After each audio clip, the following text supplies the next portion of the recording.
I've lived long enough to see 100 end-of-the-world headlines come and go. Every decade has its doomsday prophets, its shaking voices, its people claiming the sky is ready to crack open. But this year feels different. The world is loud.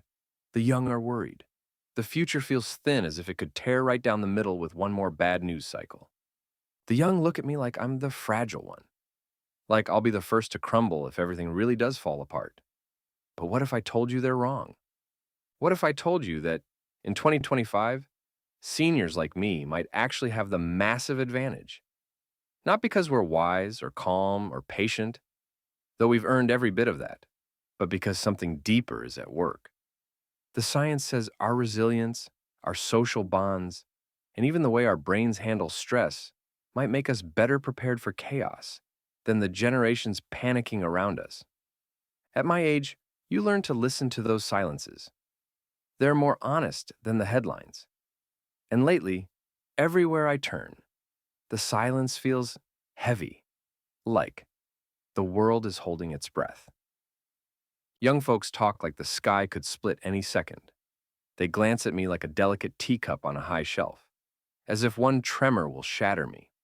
And it comes down to three simple reasons seniors have the advantage. Reason number three, we don't panic the way the young do. The young panic because everything is new to them: the fear, the uncertainty, the sense that tomorrow might not be promised. But to someone my age, uncertainty has been my dinner guest for decades. I recognize it. That calm isn't weakness, it's strategy. And if you want more stories, insights, and honest conversations about aging with strength, resilience, and a little bit of humor, subscribe to Young at Heart for more.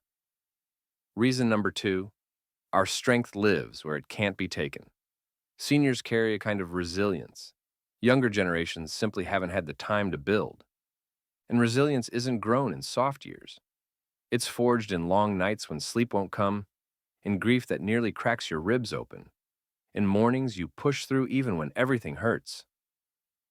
Reason number one, we've survived the real endings. Not the imaginary ones in movies, the real ones.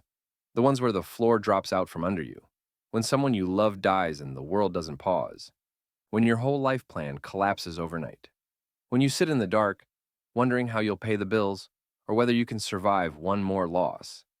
Surviving the worst teaches you how to walk even when the world feels like cracked glass beneath your feet.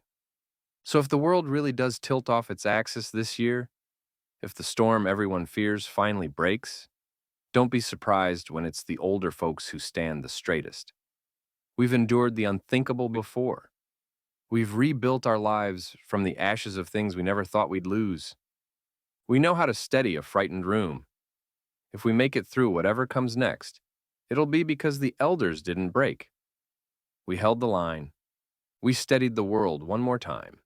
And we showed everyone, especially the young, what real survival looks like.